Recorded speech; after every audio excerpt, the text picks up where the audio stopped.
नमस्कार, खबरें दस बुलेटिन तुहाडा स्वागत है। मैं परमिंदर सिंह। पहला पेश ने चोणवीआं खबरां।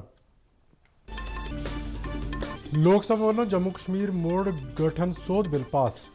लोक सभा में इस बिल से बहस का जवाब दिंदे गृह मंत्री अमित शाह ने कहा कि जम्मू कश्मीर विचों धारा 370 हटाए जाने तो बाद वड्डियां तब्दीलियां आ रही ने।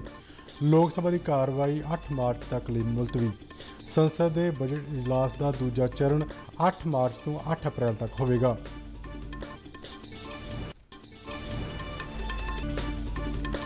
शहरी हवाबाजी मंत्री हरदीप सिंह पुरी ने कहा है कि देश में घरेलू हवाई उड़ानों की गिनती कोविड तो पहलों की गिनती नेड़े पहुंची।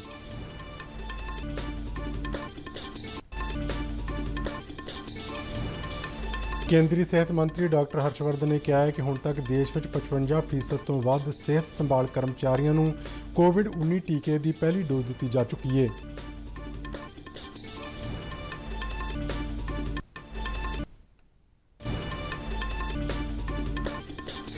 पंजाब दीआं 8 नगर निगमां अते 109 नगर परिषदां अते नगर पंचायतां लई भलके वोटां पवाईआं जा रहीआं ने।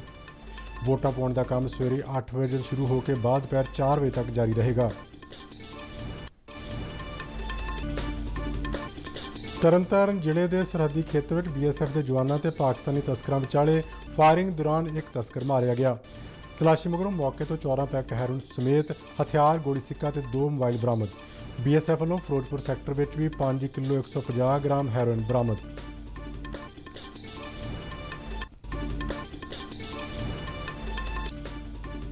हरियाणा के रोहतक जिले में एक कुश्ती सेंटर में हुई फायरिंग में 5 व्यक्तियों की मौत ते कई जख्मी।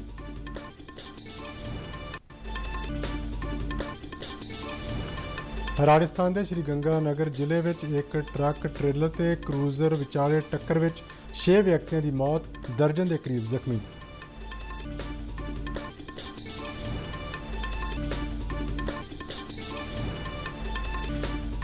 दूजे टेस्ट मैच में भारत ने टॉस जीत के पहला बल्लेबाजी करदे पहले दिन का खेड समाप्त होने तक 6 खिडारियों पिछे 300 दौड़ा बनाईआं। रोहित शर्मा दी 161 ते अजिंका रिहाणे दी 67 दौड़ों की बदौलत खराब शुरुआत के बावजूद भारत चंगी स्थिति में।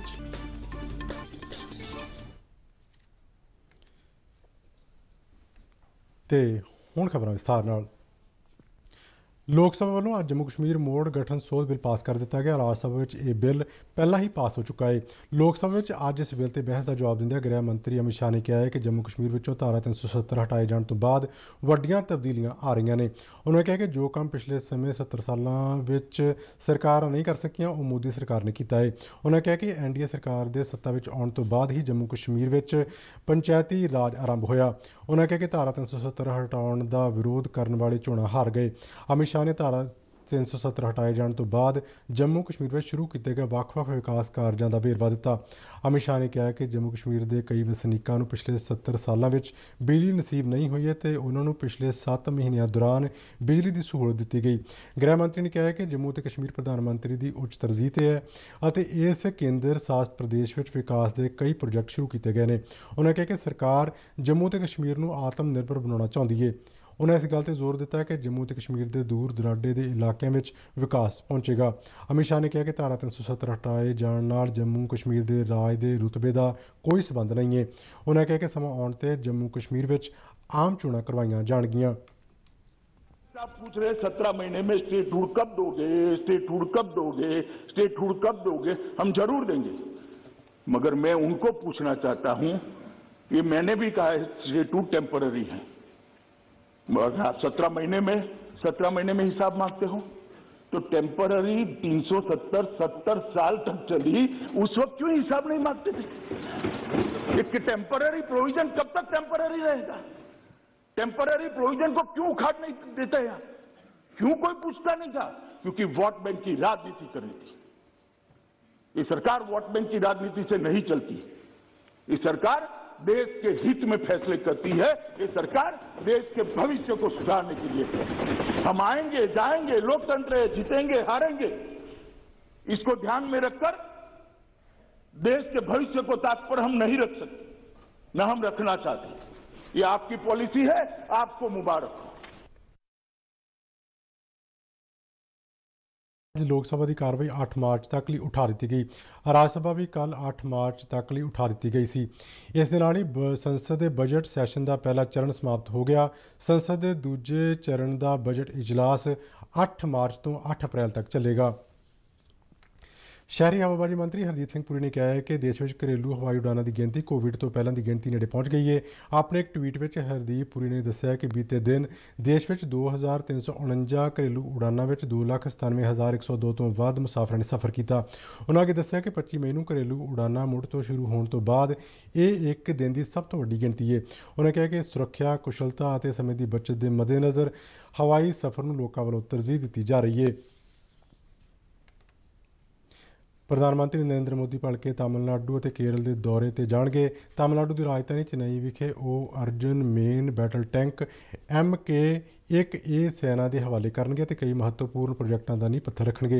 अर्जुन मेन बैटल टैंक स्वदेशी तौर पर डिजाइन और विकसित किया गया है। DRDO की CBRDE और 15 विद्यक संस्थावां 8 लैबोरेटरियां ते कई सूक्ष्म लघु और दरमियाने उद्यमों के सहयोग नाल बनाया गया है।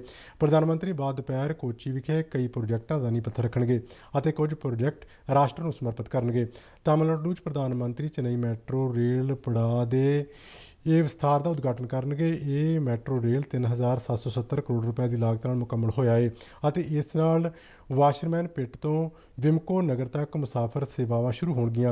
9 किलोमीटर लंबा रेल मैट्रो रेल विस्तार उत्तरी चेन्नई नूं हवाई अड्डे और सेंट्रल रेलवे स्टेशन नाल जोड़ेगा। प्रधानमंत्री चेन्नई बीच और अट्टूपट्टू विचाले चौथी रेलवे लाइन का उद्घाटन भी करेंगे। केरला दौरे दौरान प्रधानमंत्री BPCL का पेट्रोल कैमिकल प्रोजेक्ट राष्ट्र को समर्पित करेंगे। केंद्रीय सेहत और परिवार भलाई मंत्रालय ने कहा है कि हुण तक देश में 55% तो वध सेहत संभाल कर्मचारियों को कोविड-19 टीके की पहली डोज दी जा चुकी है। सेहत और परिवार भलाई मंत्री डॉक्टर हर्षवर्धन ने लोक सभा में दस्सिया कि फ्रंट लाइन वर्करां का टीकाकरण भी इस महीने की 2 फरवरी तो शुरू कर दिता गया है। उन्होंने दस्सिया कि 28 दिनों के फासले नाल कोविड-19 टीके दीयां 2 डोज़ां मुकम्मल करने की लोड़ है। उन्होंने कहा कि तकरीबन 14 दिन बाद टीके की दूजी डोज लैण नाल कोरोना वायरस विरुद्ध लड़ाई की ताकत विकसित हो जाती है। उन्होंने दस्सिया कि इन्हां टीकिਆਂ की सप्लाई ਲਈ सरकार वालों 410 ਲੱਖ डोज़ां के ऑर्डर दिए गए हैं, जिन्हां विच कोवैक्स सहूलत राहीं 100 ਲੱਖ डोज़ां हासिल कीतियां जा चुकियां ने। उन्होंने दस्सिया कि कोविड-19 टीकाकरण प्रोग्राम की ऑपरेशनल लागत लई राज्यां ते केंद्र शासित प्रदेशों नूं 480 करोड़ रुपए दिए गए हैं। आशंका जाहिर की है कि इसमें कोई महीनों या सालों लगते हैं, ऐसी कोई परिस्थिति नहीं होती है। इसके लिए एक्सपर्ट्स की वेल डिफाइंड कमेटीज जो है वो हॉस्पिटल लेवल पर भी बनी हुई हैं और स्वास्थ्य मंत्रालय के लेवल पर समय तो लगता है मंत्री जी और सरकार का और व्यवस्था का ये प्रयास होता है कि उसको जल्दी से जल्दी जो आप इसको इसके लिए इस दौरान देश में हुण तक 75 ਲੱਖ तो वध लोगों को कोविड-19 का टीका लगाया जा चुका है। सेहत मंत्रालय ने कहा है कि भारत 70 ਲੱਖ तो वध टीके लगाने वाला विश्व का पहला देश बन गया है। बीते 24 घंटे दौरान 4,87,000 सेहत संभाल कर्मचारियों का टीकाकरण किया गया है। पंजाब में भलके होने वाली म्यूनसिपल चोणों लिए सारिया तैयारियां मुकम्मल कर ली गई ने। म्यूनसिपल चोणों दौरान 8 नगर निगमां 109 म्यूनसिपल कौंसलों और म्यूनसिपल पंचायतों लिए वोटां पाईयां जाणगियां। वोटां पाउण का काम सवेरे 8 बजे शुरू होकर बाद दोपहर 4 बजे तक जारी रहेगा। राज चोण कमीशन के एक बुलारे ने अज चंडीगढ़ में दस्सिया कि आज़ाद और निरपक्ष चोणां कराउण लई 130 IAS और PCS अधिकारियों को ऑबजरवरां वजों तैनात किया गया है। इन्हां तो इलावा IG DIG पद्धर के अधिकारियों को भी पुलिस ऑबजरवरां वजों लगाया गया है। अज पोलिंग पार्टियों को पोलिंग समग्री समेत ਵੱਖ-ਵੱਖ पोलिंग स्टेशनों पर रवाना कर दिया गया। वोटां पाउण के काम लिए 7,000 बिजली वोटिंग मशीनों का प्रबंध किया गया है। निर्विघन ढंग नाल वोटां पाउण लई 20,510 मुलाजमां नूं ड्यूटी पर लगाया गया है। इन्हां तो इलावा आज़ाद ते निरपक्ष ढंग नाल मतदान नूं यकीनी बनाउण लई 19,000 पुलिस कर्मचारियों को भी तैनात किया गया है। इन्हां म्यूनसिपल चोणां लई कुल 9,222 उम्मीदवार चोण मैदान में ने, जिन्हां विच 2,832 आज़ाद उम्मीदवार भी शामिल ने। कांग्रेस पार्टी ने 2,037, श्रोमणी अकाली दल ने 1,569, भारतीय जनता पार्टी ने 1,003 जबकि आम आदमी पार्टी ने 1,606 उम्मीदवार चोण मैदान में उतारे ने। अज सवेरे ਤਰਨਤਾਰਨ ਜ਼ਿਲ੍ਹੇ ਦੇ ਸਰਹੱਦੀ ਖੇਤਰ ਵਿੱਚ BSF ਦੇ ਜਵਾਨਾਂ ਤੇ ਪਾਕਿਸਤਾਨੀ ਤਸਕਰਾਂ ਵਿਚਾਲੇ ਫਾਇਰਿੰਗ ਦੌਰਾਨ ਇੱਕ ਤਸਕਰ ਮਾਰਿਆ ਗਿਆ ਤੇ ਤਲਾਸ਼ੀ ਮਗਰੋਂ ਮੌਕੇ ਤੋਂ 14 ਪੈਕਟ ਹੈਰੋਇਨ ਸਮੇਤ ਹਥਿਆਰ, ਗੋਲੀ ਸਿੱਕਾ ਤੇ 2 ਮੋਬਾਈਲ ਬਰਾਮਦ ਕੀਤੇ ਗਏ। BSF ਦੇ ਪੰਜਾਬ ਫਰੰਟੀਅਰ ਹੈੱਡਕੁਆਟਰ ਵੱਲੋਂ ਜਾਰੀ ਪ੍ਰੈਸ ਰਿਲੀਜ਼ ਅਨੁਸਾਰ ਸਰਹੱਦੀ ਨਿਗਰਾਨ ਚੌਂਕੀ ਖਾਲਦਾ ਤੇ ਤੈਨਾਤ BSF ਦੇ ਜਵਾਨਾਂ ਨੇ ਕੰਡਿਆਲੀ ਤਾਰ ਨੇੜੇ ਭਾਰਤੀ ਖੇਤਰ ਵਿੱਚ ਇੱਕ ਪਲਾਸਟਿਕ ਪਾਈਪ ਵਰਗੀ ਵਸਤੂ ਸੁੱਟਦੇ ਕੁਝ ਤਸਕਰਾਂ ਨੂੰ ਦੇਖਿਆ, ਜਿਸ ਤੇ BSF ਜਵਾਨਾਂ ਨੇ ਉਹਨਾਂ ਨੂੰ ਵੰਗਾਰਿਆ, ਪਰ ਇਹਨਾਂ ਤਸਕਰਾਂ ਨੇ BSF ਜਵਾਨਾਂ ਤੇ ਫਾਇਰਿੰਗ ਸ਼ੁਰੂ ਕਰ ਦਿੱਤੀ। BSF ਵੱਲੋਂ ਜਵਾਬੀ ਫਾਇਰਿੰਗ ਮਗਰੋਂ ਪਾਕਿਸਤਾਨੀ ਤਸਕਰਾਂ ਨੇ ਪਿੱਛੇ ਵੱਲ ਭੱਜਣ ਦੀ ਕੋਸ਼ਿਸ਼ ਕੀਤੀ, ਜਿਸ ਦੌਰਾਨ ਇੱਕ ਤਸਕਰ ਮਾਰਿਆ ਗਿਆ। ਬਾਅਦ ਵਿੱਚ ਇਸ ਥਾਂ ਦੀ ਤਲਾਸ਼ੀ ਲੈਣ ਮਗਰੋਂ ਹੈਰੋਇਨ ਦੇ 14 ਪੈਕਟਾਂ ਤੋਂ ਇਲਾਵਾ ਇੱਕ ਪਿਸਤੌਲ, ਇੱਕ ਮੈਗਜ਼ੀਨ, 6 ਰੌਂਦ ਅਤੇ 2 ਮੋਬਾਈਲ ਬਰਾਮਦ ਕੀਤੇ ਗਏ। ਤਰਨਤਾਰਨ ਜ਼ਿਲ੍ਹੇ ਦੇ SSP ਤਰਮਨ H ਨੇਬਾਲੇ ਨੇ ਦੱਸਿਆ ਕਿ ਹੈਰੋਇਨ ਦੀ ਖੇਪ ਬਰਾਮਦ ਕੀਤੇ ਜਾਣ ਸੰਬੰਧੀ ਮਾਮਲਾ ਦਰਜ ਕੀਤਾ ਜਾਵੇਗਾ ਅਤੇ ਪੁਲਿਸ ਇਸ ਗੱਲ ਦਾ ਪਤਾ ਲਗਾ ਰਹੀ ਹੈ ਕਿ ਹੈਰੋਇਨ ਦੀ ਇਹ ਵੱਡੀ ਖੇਪ ਕਿਸ ਤੱਕ ਪਹੁੰਚਾਈ ਜਾਣੀ ਸੀ। BSF ਵੱਲੋਂ ਫਿਰੋਜ਼ਪੁਰ ਸੈਕਟਰ ਵਿੱਚ ਵੀ ਅੱਜ 5 ਕਿਲੋ 150 ਗ੍ਰਾਮ ਹੈਰੋਇਨ ਬਰਾਮਦ ਕੀਤੀ ਗਈ। BSF ਦੀ 136 ਬਟਾਲੀਅਨ ਦੇ ਜਵਾਨਾਂ ਨੇ ਕੰਡਿਆਲੀ ਤਾਰ ਨੇੜੇ ਕੁਝ ਹਰਕਤ ਦੇਖੀ। ਖਤਰੇ ਨੂੰ ਭਾਂਪਦਿਆਂ ਜਵਾਨਾਂ ਨੇ ਸ਼ੱਕੀ ਤਸਕਰਾਂ ਨੂੰ ਵੰਗਾਰਿਆ ਤੇ ਹਰਕਤ ਵਾਲੀ ਦਿਸ਼ਾ ਵਿੱਚ ਫਾਇਰਿੰਗ ਕਰ ਦਿੱਤੀ, ਜਿਸ ਤੇ ਸ਼ੱਕੀ ਤਸਕਰ ਸੰਘਣੀ ਧੁੰਦ ਦਾ ਫਾਇਦਾ ਉਠਾਉਂਦਿਆਂ ਪਿੱਛੇ ਵੱਲ ਭੱਜਣ ਵਿੱਚ ਕਾਮਯਾਬ ਹੋ ਗਏ। ਬਾਅਦ ਵਿੱਚ ਇਸ ਇਲਾਕੇ ਦੀ ਤਲਾਸ਼ੀ ਮਗਰੋਂ ਜਵਾਨਾਂ ਵੱਲੋਂ ਹੈਰੋਇਨ ਦੇ 5 ਪੈਕਟ ਬਰਾਮਦ ਕੀਤੇ ਗਏ। ਹਰਿਆਣਾ ਦੇ ਰੋਹਤਕ ਜ਼ਿਲ੍ਹੇ ਵਿੱਚ ਇੱਕ ਕੁਸ਼ਤੀ ਸੈਂਟਰ ਵਿੱਚ ਹੋਈ ਫਾਇਰਿੰਗ ਮਗਰੋਂ 5 ਵਿਅਕਤੀਆਂ ਦੀ ਮੌਤ ਹੋ ਗਈ ਅਤੇ ਕਈ ਹੋਰ ਜ਼ਖਮੀ ਹੋ ਗਏ। ਪੁਲਿਸ ਅਨੁਸਾਰ ਕੁਸ਼ਤੀ ਕੇਂਦਰ ਦੇ ਕੋਚ ਵੱਲੋਂ ਫਾਇਰਿੰਗ ਕੀਤੀ ਗਈ, ਜਿਸ ਵਿੱਚ ਸੈਂਟਰ ਦੇ ਆਪਰੇਟਰ ਤੇ ਉਸ ਦੀ ਪਤਨੀ ਸਮੇਤ 5 ਵਿਅਕਤੀ ਮਾਰੇ ਗਏ। ਸ਼ੁਰੂਆਤੀ ਜਾਂਚ ਵਿੱਚ ਇਹ ਮਾਮਲਾ ਪੁਰਾਣੀ ਰੰਜਿਸ਼ ਦਾ ਦੱਸਿਆ ਜਾ ਰਿਹਾ ਹੈ। ਜ਼ਖਮੀ ਵਿਅਕਤੀਆਂ ਨੂੰ ਨੇੜਲੇ ਹਸਪਤਾਲਾਂ ਵਿੱਚ ਦਾਖਲ ਕਰਵਾਇਆ ਗਿਆ ਹੈ। ਰਾਜਸਥਾਨ ਦੇ ਸ਼੍ਰੀ ਗੰਗਾਨਗਰ ਜ਼ਿਲ੍ਹੇ ਵਿੱਚ ਰਾਜੀਆ ਸਰ ਪੁਲਿਸ ਸਟੇਸ਼ਨ ਖੇਤਰ ਵਿੱਚ ਇੱਕ ਟਰੱਕ ਟ੍ਰੇਲਰ ਅਤੇ ਕਰੂਜ਼ਰ ਵਿਚਾਲੇ ਟੱਕਰ ਵਿੱਚ 6 ਵਿਅਕਤੀਆਂ ਦੀ ਮੌਤ ਹੋ ਗਈ, ਜਦਕਿ ਦਰਜਨ ਦੇ ਕਰੀਬ ਵਿਅਕਤੀ ਜ਼ਖਮੀ ਦੱਸੇ ਜਾ ਰਹੇ ਨੇ। ਪੁਲਿਸ ਅਨੁਸਾਰ 2 ਪਰਿਵਾਰਾਂ ਨੂੰ ਕੋਈ 20 ਲੋਕ ਕਰੂਜ਼ਰ ਵਿੱਚ ਸਵਾਰ ਹੋ ਕੇ ਬੀਕਾਨੇਰ ਜਾ ਰਹੇ ਸਨ, ਜਦ ਇਸ ਦੀ ਟੱਕਰ ਇੱਕ ਟਰੱਕ ਟ੍ਰੇਲਰ ਨਾਲ ਹੋ ਗਈ। ਕੌਮੀ ਸ਼ਾਹਰਾਹ 62 ਤੇ ਸਵੇਰੇ ਕੋਈ 9:30 ਵਜੇ ਵਾਪਰੇ ਇਸ ਹਾਦਸੇ ਵਿੱਚ 6 ਵਿਅਕਤੀਆਂ ਦੀ ਥਾਂ ਤੇ ਹੀ ਮੌਤ ਹੋ ਗਈ। 12 ਜ਼ਖਮੀ ਵਿਅਕਤੀਆਂ ਨੂੰ ਸ਼੍ਰੀ ਗੰਗਾਨਗਰ ਤੇ ਬੀਕਾਨੇਰ ਦੇ ਹਸਪਤਾਲਾਂ ਵਿੱਚ ਦਾਖਲ ਕਰਵਾਇਆ ਗਿਆ ਹੈ, ਜਿੱਥੇ ਕੋਈ 6 ਵਿਅਕਤੀਆਂ ਦੀ ਹਾਲਤ ਗੰਭੀਰ ਦੱਸੀ ਜਾ ਰਹੀ ਹੈ। ਮ੍ਰਿਤਕਾਂ ਵਿੱਚ ਔਰਤਾਂ ਤੇ ਬੱਚੇ ਵੀ ਸ਼ਾਮਲ ਨੇ। ਭਾਰਤ ਅਤੇ ਇੰਗਲੈਂਡ ਵਿਚਾਲੇ ਮੌਜੂਦਾ ਟੈਸਟ ਲੜੀ ਦੇ ਦੂਜੇ ਮੈਚ ਵਿੱਚ ਅੱਜ ਭਾਰਤ ਨੇ ਟਾਸ ਜਿੱਤ ਕੇ ਪਹਿਲਾਂ ਬੱਲੇਬਾਜ਼ੀ ਦਾ ਫੈਸਲਾ ਕੀਤਾ।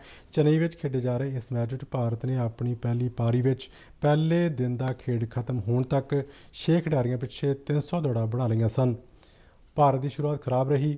ਸਲਾਮੀ ਬੱਲੇਬਾਜ਼ ਸ਼ੁਭਮਨ ਗਿੱਲ ਦੂਜੇ ਹੀ ਓਵਰ ਵਿੱਚ ਬਿਨਾਂ ਕੋਈ ਦੌੜ ਬਣਾਏ ਓਲੀ ਸਟੋਨ ਹੱਥੋਂ ਆਊਟ ਹੋ ਗਿਆ। ਭਾਰਤ ਨੂੰ ਦੂਜਾ ਝਟਕਾ ਤੇਜੇਸ਼ਵਰ ਪੁਜਾਰਾ ਦੇ ਰੂਪ ਵਿੱਚ ਲੱਗਾ, ਜੋ 21 ਦੌੜਾਂ ਬਣਾ ਕੇ ਜ਼ੈਕ ਲੀਚ ਦਾ ਸ਼ਿਕਾਰ ਬਣਿਆ। ਅਗਲੇ ਹੀ ਓਵਰ ਵਿੱਚ ਕਪਤਾਨ ਵਿਰਾਟ ਕੋਹਲੀ ਬਿਨਾਂ ਕੋਈ ਦੌੜ ਬਣਾਏ ਮੋਇਨ ਹੱਥੋਂ ਆਊਟ ਹੋਇਆ। ਇਸ ਪਾਰੀ ਵਿੱਚ ਰੋਹਿਤ ਸ਼ਰਮਾ ਨੇ ਵਧੀਆ ਖੇਡ ਦਾ ਪ੍ਰਦਰਸ਼ਨ ਕਰਦਿਆਂ 161 ਦੌੜਾਂ ਬਣਾਈਆਂ ਅਤੇ ਉਹ ਜ਼ੈਕ ਲੀਚ ਹੱਥੋਂ ਆਊਟ ਹੋਇਆ। ਅਜਿੰਕਾ ਰਹਾਣੇ ਨੇ 67 ਜਦਕਿ ਆਰ ਅਸ਼ਵਿਨ ਨੇ 13 ਦੌੜਾਂ ਬਣਾਈਆਂ। ਪਹਿਲੇ ਦਿਨ ਦਾ ਖੇਡ ਸਮਾਪਤ ਹੋਣ ਸਮੇਂ ਰਿਸ਼ਭ ਪੰਤ 33 ਜਦਕਿ ਅਕਸ਼ਰ ਪਟੇਲ 5 ਦੌੜਾਂ ਬਣਾ ਕੇ ਕ੍ਰੀਜ਼ ਤੇ ਸਨ। ਤੇ ਇਸ ਦੇ ਨਾਲ ਹੀ ਖਬਰਾਂ ਦਾ ਬੁਲੇਟਿਨ ਖਤਮ ਹੁੰਦਾ ਹੈ। ਆਗਿਆ ਦਿਓ। ਨਮਸਕਾਰ।